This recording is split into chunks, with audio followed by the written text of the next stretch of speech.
عیسیٰ علیہ السلام کو مسیح کہا جاتا ہے، اس کا مطلب ہے کثرت سے زمین کی سیاحت کرنے والا، یا اس کا معنی ہاتھ پھیرنے والا ہے، کیونکہ آپ ہاتھ پھیر کر اللہ کے حکم سے مریضوں کو شفا یاب فرماتے تھے۔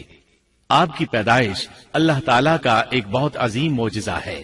اللہ تعالیٰ سورہ مریم آیات 16 تا 23 میں فرماتے ہیں، وَاذْكُرْ فِي الْكِتَابِ مَرْيَمَ، اس کتاب میں مریم کا بھی واقعہ بیان کیجیے جبکہ وہ اپنے گھر کے افراد سے الگ ہو کر ایک شرقی مکان میں آئیں اور ان لوگوں کی طرف سے پردہ کر لیا، پھر ہم نے اپنی روح کو ان کے پاس بھیجا، پس وہ ان کے سامنے پورا آدمی بن کر ظاہر ہوا۔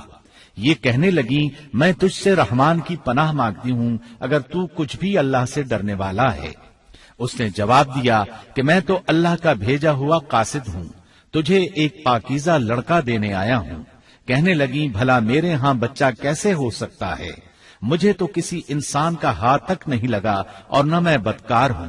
اس نے کہا، بات تو یہی ہے، لیکن تیرے پروردگار کا ارشاد ہے کہ وہ مجھ پر بہت ہی آسان ہے، ہم تو اسے لوگوں کے لیے ایک نشانی بنا دیں گے اور اپنی خاص رحمت۔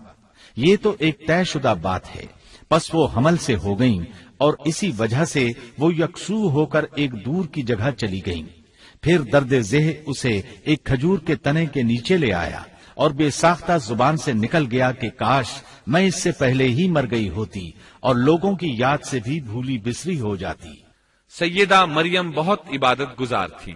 انہوں نے اپنے اور لوگوں کے درمیان آڑ بنا لی تھی۔ انہیں کھانا بھی پردے کے پیچھے سے پکڑایا جاتا۔ اللہ تعالیٰ کی طرف سے بھی انہیں خاص رزق مل رہا تھا۔ اس حالت میں جبریل علیہ السلام ان کے پاس آئے۔ انہوں نے ان کے گریبان میں اللہ کے حکم سے پھونک ماری، اس سے انہیں حمل ٹھہر گیا۔ ولادت کا وقت آیا تو آپ لوگوں سے بہت دور یعنی بیت اللحم چلی گئیں۔ وہیں انہیں درد ذہ شروع ہوا، تب کہنے لگی، کاش میں اس سے پہلے مر جاتی۔ اللہ تعالیٰ کی طرف سے ارشاد ہوا، سورہ مریم آیات 24 تا 28 میں ہے، اتنے میں اسے نیچے سے ہی آواز دی کہ آزردہ خاطر نہ ہو، تیرے رب نے تیرے پاؤں تلے ایک چشمہ جاری کر دیا ہے، اور اس کھجور کے تنے کو اپنی طرف ہلا، یہ تیرے سامنے تر و تازہ پکی کھجوریں گرا دے گا۔ اب چین سے کھا پی اور آنکھیں ٹھنڈی رکھ۔ اگر تجھے کوئی انسان نظر پڑ جائے تو کہہ دینا کہ میں نے اللہ رحمان کے نام کا روزہ مان رکھا ہے، میں آج کسی شخص سے بات نہ کروں گی۔ اب عیسیٰ کو لیے ہوئے وہ اپنی قوم کے پاس آئیں۔ سب کہنے لگے، مریم تو نے بڑی بری حرکت کی، اے ہارون کی بہن، نہ تو تیرا باپ برا آدمی تھا اور نہ تیری ماں بدکار تھی۔ یہاں ہارون سے مراد موسیٰ علیہ السلام کے بھائی ہارون علیہ السلام مراد نہیں، بلکہ مریم علیہ السلام کے ایک بھائی کا نام ہارون تھا۔ قوم کی باتیں سن کر مریم علیہ السلام خاموش رہی اور بچے کی طرف اشارہ کر دیا کہ اس سے بات کر لو۔ وہ کہنے لگے، بھلا گود کا بچہ کیسے بات کر سکتا ہے؟ سورہ مریم آیت 29 میں ہے، بچہ بول اٹھا، میں اللہ تعالیٰ کا بندہ ہوں، اس نے مجھے کتاب عطا فرمائی اور مجھے اپنا پیغمبر بنایا ہے، اور اس نے مجھے بابرکت کیا ہے جہاں بھی میں ہوں، اور اس نے مجھے نماز اور زکوٰۃ کا حکم دیا ہے جب تک بھی میں زندہ رہوں، اور اس نے مجھے اپنی والدہ کا خدمت گزار بنایا ہے اور مجھے سرکش اور بدبخت نہیں کیا، اور مجھ پر میری پیدائش کے دن اور میری موت کے دن اور جس دن کہ میں دوبارہ زندہ کھڑا کیا جاؤں گا سلام ہی سلام ہے۔ اللہ تعالیٰ نے عیسیٰ علیہ السلام کی اس گفتگو کے بعد فرمایا، یہ ہے صحیح واقعہ عیسیٰ ابن مریم کا، یہی وہ حق بات ہے جس میں لوگ شک و شبہ میں مبتلا ہیں۔ اللہ کے لیے اولاد کا ہونا لائق نہیں، وہ تو بالکل پاک ذات ہے۔ وہ تو جب کسی کام کے سر انجام دینے کا ارادہ کرتا ہے تو اسے کہہ دیتا ہے کہ ہو جا، وہ اسی وقت ہو جاتا ہے۔ میرا اور تم سب کا پروردگار صرف اللہ ہی ہے، تم سب اسی کی عبادت کرو، یہی سیدھی راہ ہے۔ اس طرح عیسیٰ علیہ السلام کی ولادت بغیر باپ کے ہوئی۔ اس معجزے کے بعد کئی فرقے گمراہ ہوئے اور کہا کہ مریم اللہ تعالیٰ کی بیوی ہے۔ اس بات کی تردید کرتے ہوئے اللہ تعالیٰ سورۃ الجن آیت 3 میں فرماتے ہیں، بے شک وہ لوگ کافر ہو گئے جن کا قول ہے کہ مسیح ابن مریم ہی اللہ ہے، حالانکہ خود مسیح نے ان سے کہا تھا کہ اے بنی اسرائیل، اللہ ہی کی عبادت کرو جو میرا اور تمہارا سب کا رب ہے۔ یقین مانو کہ جو شخص اللہ کے ساتھ شریک ٹھہراتا ہے اللہ تعالیٰ نے اس پر جنت حرام کر دی ہے، اس کا ٹھکانہ جہنم ہی ہے، اور گناہگاروں کی مدد کرنے والا کوئی نہ ہوگا۔ وہ لوگ بھی یقیناً کافر ہو گئے جنہوں نے کہا اللہ تین میں سے تیسرا ہے۔ دراصل اللہ تعالیٰ کے سوا کوئی معبود نہیں۔ اگر یہ لوگ اپنے اس قول سے باز نہ رہے تو ان میں سے جو کفر پر رہیں گے انہیں المناک عذاب ضرور پہنچیں گے۔ یہ لوگ اللہ تعالیٰ کی طرف کیوں نہیں جھکتے اور استغفار کیوں نہیں کرتے؟ اللہ تعالیٰ تو بہت ہی بخشنے والا اور بڑا ہی مہربان ہے۔ مسیح ابن مریم سوائے پیغمبر ہونے کے اور کچھ بھی نہیں۔ ان سے پہلے بھی بہت سے پیغمبر گزر چکے ہیں۔ ان کی والدہ ایک راست باز عورت تھیں، دونوں ماں بیٹا کھانا بھی کھایا کرتے تھے۔ آپ دیکھیے کہ کس طرح ہم ان کے سامنے دلیلیں رکھتے ہیں، پھر غور کیجئے کہ کس طرح وہ پھرے جاتے ہیں۔ اللہ تعالیٰ نے ان آیات میں عیسائیوں کے عقیدے کا رد کیا ہے، کیونکہ وہ مریم اور عیسیٰ علیہ السلام کو بھی اللہ کا حصہ مانتے ہیں۔ سورہ اخلاص میں بھی ان کے عقیدے کا ان الفاظ میں رد کیا گیا ہے۔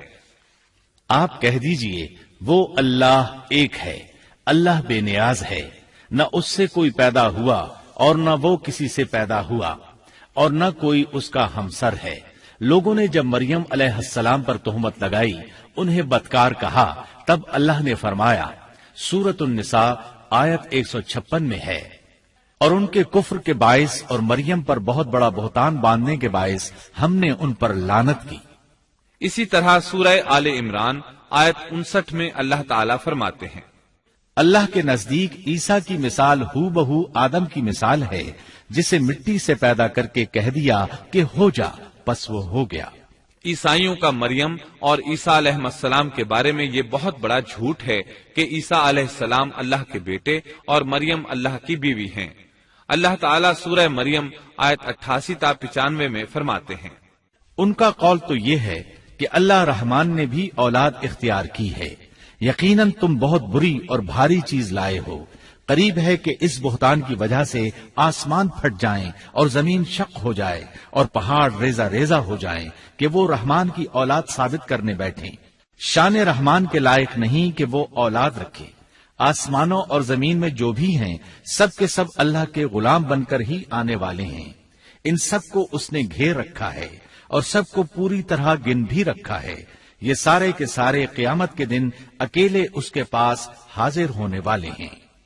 اللہ تعالیٰ سورۃ الانعام آیت 101 میں فرماتے ہیں، وہ آسمانوں اور زمین کا موجد ہے، اللہ تعالیٰ کے ہاں اولاد کہاں ہو سکتی ہے، حالانکہ اس کی کوئی بیوی تو ہے ہی نہیں، اور اللہ تعالیٰ نے ہر چیز کو پیدا کیا ہے اور وہ ہر چیز کو خوب جانتا ہے۔ اسی طرح اللہ تعالیٰ سورۃ الزخرف آیت 81 میں فرماتے ہیں، آپ کہہ دیجئے کہ اگر بالفرض رحمان کی اولاد ہوتی تو میں سب سے پہلے عبادت کرنے والا ہوتا۔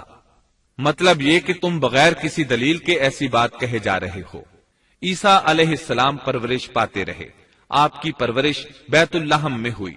آپ نے بچپن ہی میں کافی علم حاصل کر لیا، کیونکہ آپ کو اور آپ کی والدہ کو اللہ تعالیٰ نے جہان والوں کے لیے اپنی قدرت کی نشانی ٹھہرایا ہے۔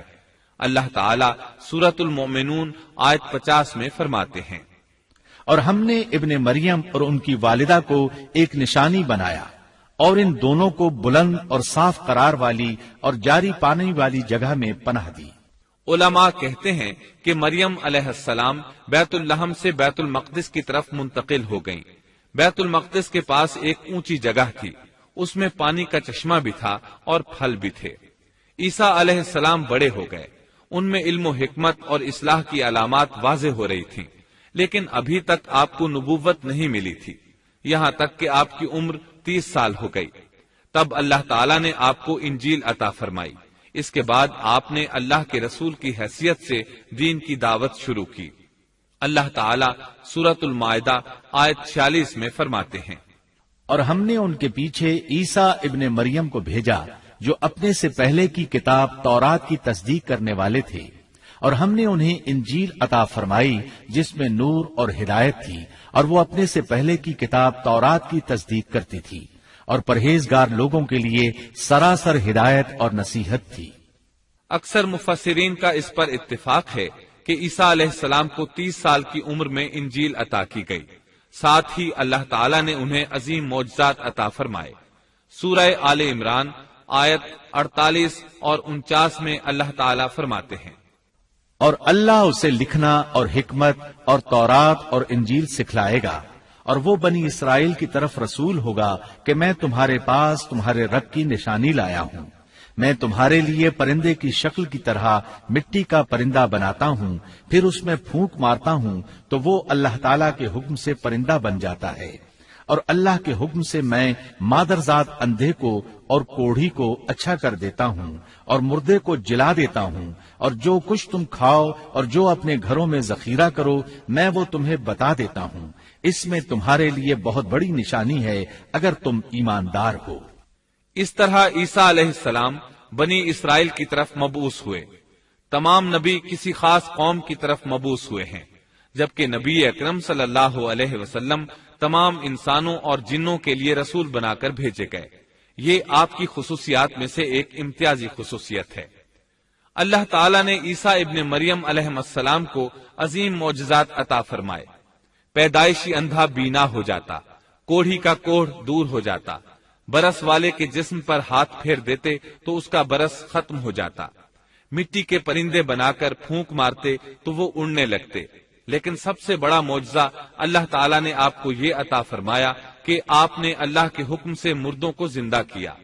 سورہ آل عمران آیت 50 اور 51 میں ہے، اور میں تورات کی تصدیق کرنے والا ہوں جو مجھ سے پہلے ہے، اور میں اس لیے آیا ہوں کہ تم پر بعض وہ چیزیں حلال کر دوں جو تم پر حرام کر دی گئی ہیں، اور میں تمہارے پاس تمہارے رب کی نشانیاں لایا ہوں، اس لیے تم اللہ سے ڈرو اور میری فرمانبرداری کرو۔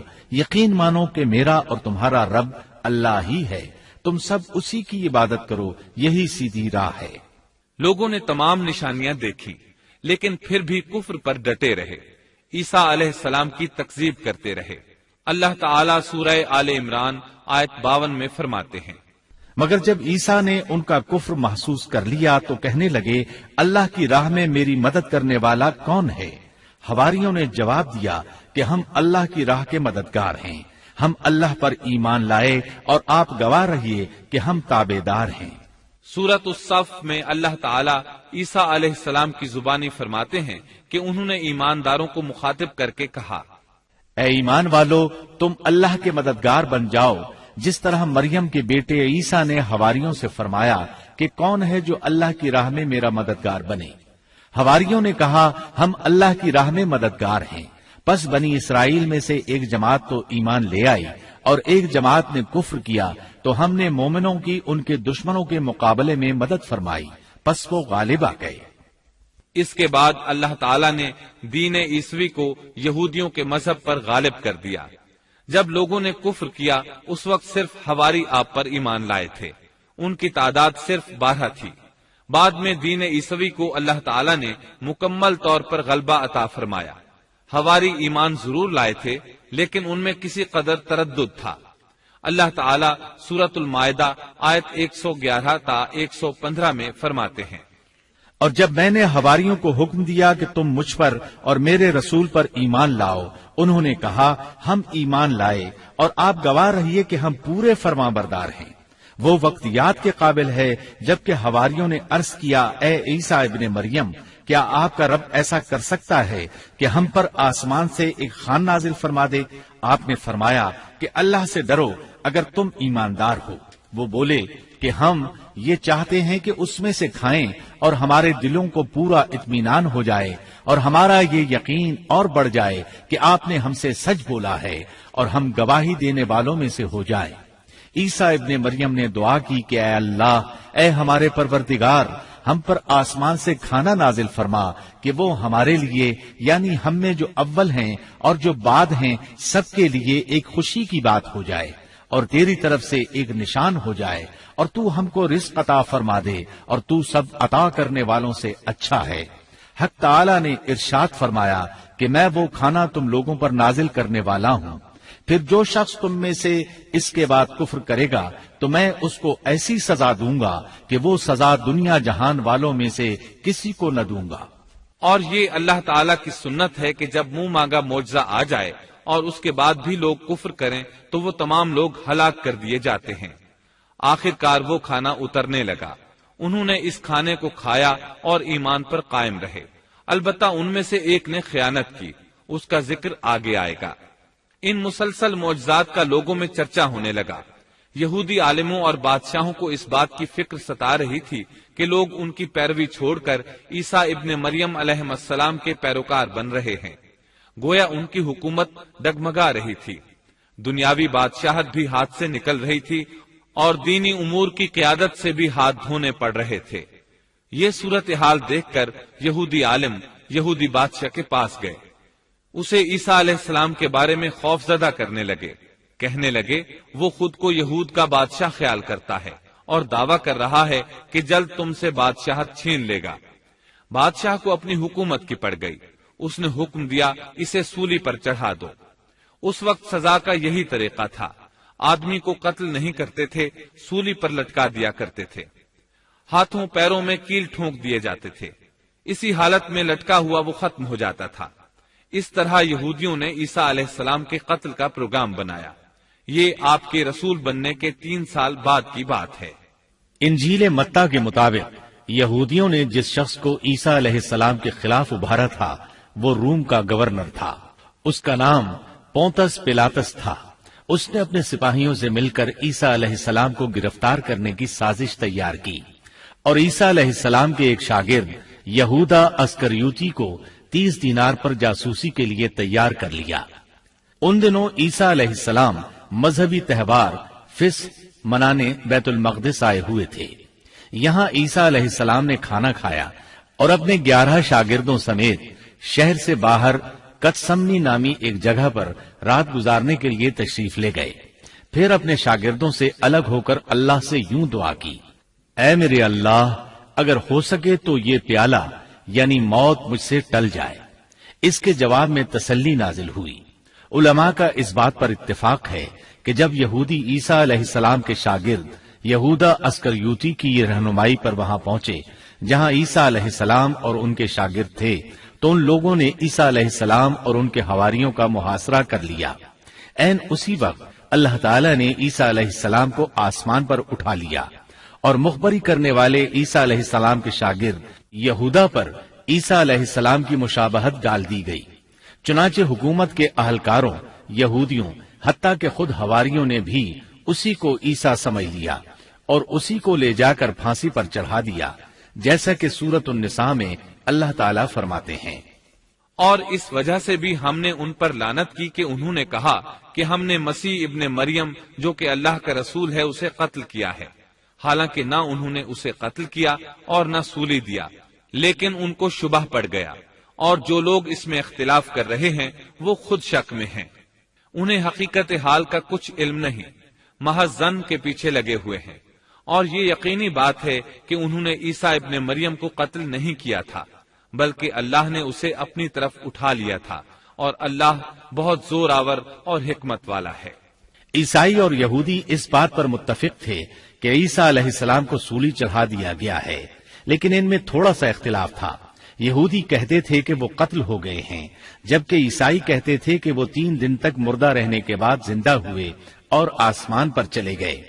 اللہ تعالیٰ نے ان دونوں گروہوں کی تردید کرتے ہوئے فرمایا کہ یہ شک میں مبتلا ہیں، در حقیقت یہ لوگ عیسیٰ علیہ السلام کو گرفتار نہ کر سکے تھے۔ بہرحال عیسیٰ علیہ السلام کے آسمان پر اٹھائے جانے کے بعد یہود غالب آ گئے اور دین عیسوی کی اشاعت پر پابندی لگا دی۔ البتہ خفیہ طور پر لوگ اس دین سے آگاہی حاصل کرتے رہے اور یہ سلسلہ 240 سال تک یوں ہی چلتا رہا، یہاں تک کہ ایک بادشاہ نے عیسائی مذہب قبول کر لیا۔ وہ ملک روم کا بڑا بادشاہ تھا۔ اس وقت دین عیسوی خوب پھیلا، لیکن اس بادشاہ نے دین میں شرک والے کچھ طریقے شامل کر دیے۔ ایک روایت کے مطابق وہ 240 سال تک توحید پر قائم رہے۔ یہ بادشاہ قسطنطنیہ پہنچا، وہاں عیسوی مذہب کو اپنے اقوال کے ساتھ زندہ کرنا چاہا۔ اس بادشاہ نے علماء، درویشوں اور پادریوں کو منتخب کیا۔ اس وقت ظاہری اور واضح کفر کے دروازے کھل گئے۔ پھر عیسائیوں کے 3 فرقے بن گئے۔ ایک کہنے لگا ہمارے درمیان اللہ نے اپنی مرضی کے مطابق کچھ عرصہ قیام کیا، پھر آسمان پر چلا گیا۔ ان لوگوں کو یعقوبیہ کہتے ہیں۔ دوسرے گروہ نے کہا ہمارے درمیان اللہ کے بیٹے نے جب تک چاہا قیام کیا اور پھر اللہ نے اسے اپنی طرف اٹھا لیا۔ انہیں نستوریہ کہتے ہیں اور ان کی کثرت ہوئی۔ اکثر نصارہ کا یہی عقیدہ تھا۔ اور تیسرا فرقہ کہنے لگا ہمارے درمیان اللہ کی منشا کے مطابق کچھ عرصے تک اللہ کا بندہ اور اس کا رسول رہا، پھر اسے اللہ نے اپنی طرف اٹھا لیا، اور یہی لوگ در حقیقت مسلمان تھے۔ انہیں موحدہ کہتے ہیں۔ ان کی انجیل میں شرک اب تک نہیں پایا جاتا۔ ان کی انجیل کا نام انجیل برناباس ہے۔ نصارہ کا یہ فرقہ سب سے قلیل تعداد میں ہے۔ ابن عباس رضی اللہ عنہما کہتے ہیں ان دونوں فرقوں نے تیسرے فرقے پر دھاوا بول کر ان میں اکثر کو قتل کر دیا۔ پھر اسلام اسی طرح تنہا، غریب اور کمزور رہا، یہاں تک کہ رسول اللہ صلی اللہ علیہ وسلم کی بعثت ہوئی۔ اللہ تعالی سورۃ الصف آیت 14 میں فرماتے ہیں تو ہم نے مومنوں کی ان کے دشمنوں کے مقابلے پر مدد کی، پس وہ غالب آ گئے۔ سورۃ النساء آیت 157 میں اللہ تعالی کا فرمان ہے اور ان کے یوں کہنے کے باعث کہ ہم نے اللہ کے رسول عیسیٰ ابن مریم کو قتل کر دیا، حالانکہ نہ تو انہوں نے اسے قتل کیا نہ سولی پر چڑھایا، بلکہ ان کے لیے وہی صورت بنا دی گئی تھی۔ یقین جانو کہ عیسیٰ کے بارے میں اختلاف کرنے والے ان کے بارے میں شک میں ہیں، انہیں حقیقت حال کا کوئی علم نہیں ہے، وہ محض ظن کے پیچھے لگے ہوئے ہیں۔ اتنا یقینی ہے کہ انہوں نے اسے قتل نہیں کیا۔ اللہ تعالی نے عیسیٰ علیہ السلام کو قیامت کی ایک نشانی قرار دیا۔ سورۃ الزخرف آیت 61 میں ہے اور یقیناً عیسیٰ قیامت کی علامت ہے، پس تم قیامت کے بارے میں شک نہ کرو اور میری فرما برداری کرو، یہی سیدھی راہ ہے۔ قیامت کے قریب عیسیٰ علیہ السلام آسمان سے نازل ہوں گے اور ان کا نزول اس بات کی علامت ہوگا کہ اب قیامت قریب ہے۔ عیسیٰ علیہ السلام اور نبی کریم صلی اللہ علیہ وسلم کے درمیان اور کوئی نبی نہیں ہے، اس لحاظ سے نبی کریم صلی اللہ علیہ وسلم لوگوں سے زیادہ عیسیٰ علیہ السلام کے قریب ہیں، جیسا کہ مسند احمد کی ایک حدیث میں ہے۔ نبی اکرم صلی اللہ علیہ وسلم نے فرمایا انبیاء کرام سب ایک باپ کے بیٹے بھائی کی طرح ہیں، مائیں جدا جدا اور دین ایک ہے، اور تمام لوگوں سے زیادہ عیسیٰ کے نزدیک میں ہوں، کیونکہ میرے اور ان کے درمیان کوئی نبی نہیں ہے۔ نبی کریم صلی اللہ علیہ وسلم اور عیسیٰ علیہ السلام کی درمیانی مدت قریباً 560 سال ہے۔ آپ فرماتے ہیں وہ بہت جلد نازل ہوں گے، جب تم انہیں دیکھو گے تو پہچان لوگے۔ وہ درمیانے قد کے ہیں، ان کا چہرہ سفید اور سرخی مائل ہے، ان کے سر کے بال سیدھے ہیں، ان کے بالوں سے پانی کے قطرے گرتے محسوس ہوں گے، حالانکہ ان کا سر بالکل خشک ہوگا۔ وہ مسجد دمشق کے سفید منارے پر اتریں گے، صلیب کو توڑ دیں گے، خنزیر کو قتل کر دیں گے، جزیے کو ختم کر دیں گے، عیسائیت سمیت تمام باطل دینوں کو ختم کر دیں گے، نصرانیت کی تمام علامات مثلاً صلیب اور خنزیر کا خاتمہ کر دیں گے۔ ان کے زمانے میں تمام مذہب ختم ہو جائیں گے، صرف اسلام باقی رہ جائے گا۔ دجال کو بھی اللہ عیسیٰ علیہ السلام کے ہاتھوں قتل کرا دیں گے۔ پوری زمین پر صرف اسلام ہوگا، ساری زمین امن کا گہوارہ بن جائے گی، یہاں تک کہ بکری اور شیر مل کر زندگی بسر کریں گے، بچے سانپوں سے کھیلیں گے، کوئی کسی کو تکلیف نہیں پہنچائے گا۔ عیسیٰ علیہ السلام زمین پر 40 سال قیام کریں گے، پھر آپ کی وفات ہو جائے گی۔ مسلمان آپ کی نماز جنازہ ادا کر کے آپ کو دفن کریں گے۔ قیامت کے دن اللہ تعالیٰ ان سے فرمائیں گے، سورۃ المائدہ آیات 116 اور 117 میں ہے۔ اور وہ وقت بھی قابل ذکر ہے جب اللہ فرمائے گا کہ عیسیٰ ابن مریم، کیا تم نے ان لوگوں سے کہا تھا کہ مجھے اور میری ماں کو بھی اللہ کے علاوہ معبود قرار دے لو؟ عیسیٰ عرض کریں گے کہ تو پاک ہے، مجھے کسی طرح لائق نہ تھا کہ میں ایسی بات کہتا جس کے کہنے کا مجھے کوئی حق نہیں، اگر میں نے کہا ہوگا تو تجھے اس کا علم ہوگا، تو میرے دل کے اندر کی بات بھی جانتا ہے، اور جو کچھ تیرے نفس میں ہے میں اس کو نہیں جانتا۔